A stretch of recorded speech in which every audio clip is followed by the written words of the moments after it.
તો વાત કરીએ રાજકોટની તો રાજકોટ જિલ્લાના ધોરાજીમાં સામાન્ય વરસાદ પડતાની સાથે જ રોડ રસ્તાઓ ધોવાઈ ગયા બાદ મસ્ત મોટા ખાડા પડ્યા હતા। લોકોને પડતી મુશ્કેલી દૂર કરવા માટે ફક્ત ધોરાજીના વિવિધ વિસ્તારોમાં જેવા કે જમનાવળ રોડ, જૂનો ઉપલેટા રોડ અને અન્ય રસ્તાઓ પર પેચવર્ક કામ કરવાની બદલે મસમોટા કાંકરા કે પથ્થર અને માટી નાખીને સંતોષ માનીને કામ કરવામાં આવ્યું હતું। પણ આ રોડ રસ્તાઓ પર થયેલા ખાડામાં નાખેલા કાંકરા અને માટી અને મોટા પથ્થરો નાખવાથી લોકોને પડતી મુશ્કેલીમાં વધારો જોવા મળ્યો છે। મોટા ખાડામાં પથ્થર કે કાંકરા નાખ્યા છે તેથી વાહન ચાલકોને વાહનો ચલાવવામાં મુશ્કેલીનો સામનો કરવો પડી રહ્યો છે। વાહનની બેલેન્સ ગુમાવતા અકસ્માત સર્જાય છે અને વાહન ચલાવવા માટે ભય લાગે છે।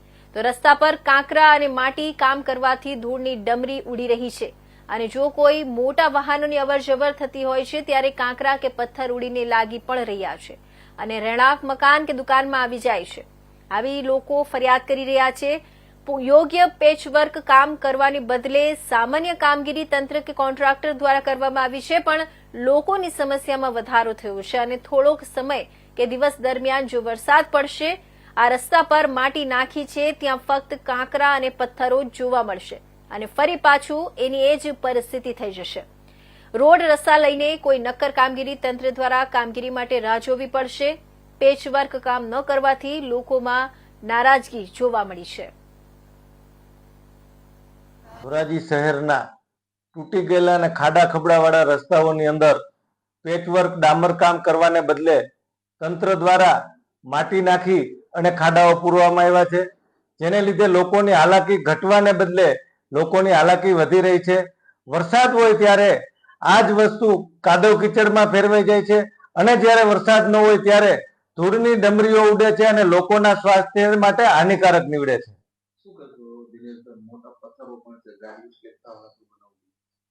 જે મોરમ ટાચ નાખવામાં આવી છે તેમાં મોટા પથ્થરો હોવાને કારણે મોટરસાયકલ, નાના વાહનો અને મોટા વાહનોને પણ ક્યારેક અકસ્માત સર્જાય તેવી પરિસ્થિતિ થઈ છે અને તંત્ર દ્વારા જે કામગીરી કરવામાં આવી છે એ આંખો બંધ કરીને કરવામાં આવી હોય તેવું લાગી રહ્યું છે। શું કહેશો, આ રસ્તા કઈ રીતના રિપેર થવા જોઈએ? રસ્તા રિપેર કરવા માટે ખાડાઓ પૂરી અને ડામરનું પેચવર્ક કરી અને માથે ડામર પાથરી અને ખાડાઓ પૂરવા જોઈએ એવી અમારી માંગણી છે। ત્યારે જમનાવળ રોડ ઉપર એવી ખરાબ પરિસ્થિતિ છે એની કોઈ સીમા નથી।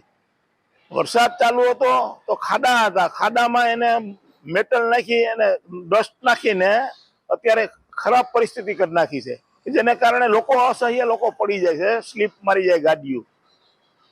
કાંકરા નાખ્યા છે અને વાહન ચાલકોને રહેદારીઓને કેવી તકલીફ પડે? અત્યારે કાંકરા નાખ્યા છે એના હિસાબે વાહનો નીકળે તો સ્લીપ મારી જાય, નાના બાળકોને હાલવામાં મુશ્કેલી પડે, અસહ્ય ધૂળ ઉડે છે, જેના કારણે રહેવામાં પણ મુશ્કેલી પડે છે જમનાવળ રોડ ઉપર।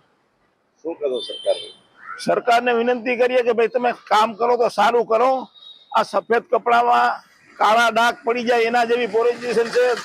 ડામર રોડ છે તો એમાં તમે ડામર રોડ કરો, બાકી મેટલ નાખો તો એમાં તો શું કાળા પેનમાં સફેદ ઠીકડા મેરા જેવી વાત છે।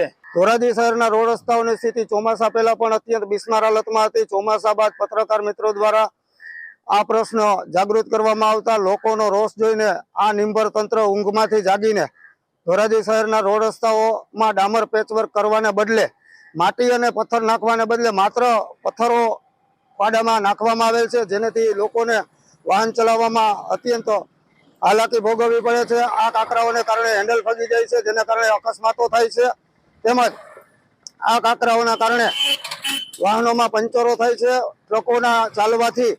ટ્રકમાં ચાલવાથી પથ્થરો છટકીને લોકોને ઈજા થાય છે। જ્યારે વરસાદ ન હોય ત્યારે ખૂબ જ ધૂળ ઉડે છે અને વાહનો ચાલવાથી જે ખાડામાં પથ્થરો નાખ્યા એ પથ્થરો તો ખાડાની બહાર છે, એટલે આ પથ્થરો નાખવાથી લોકોની સુવિધા વધવાને બદલે લોકોની દુવિધા વધી છે।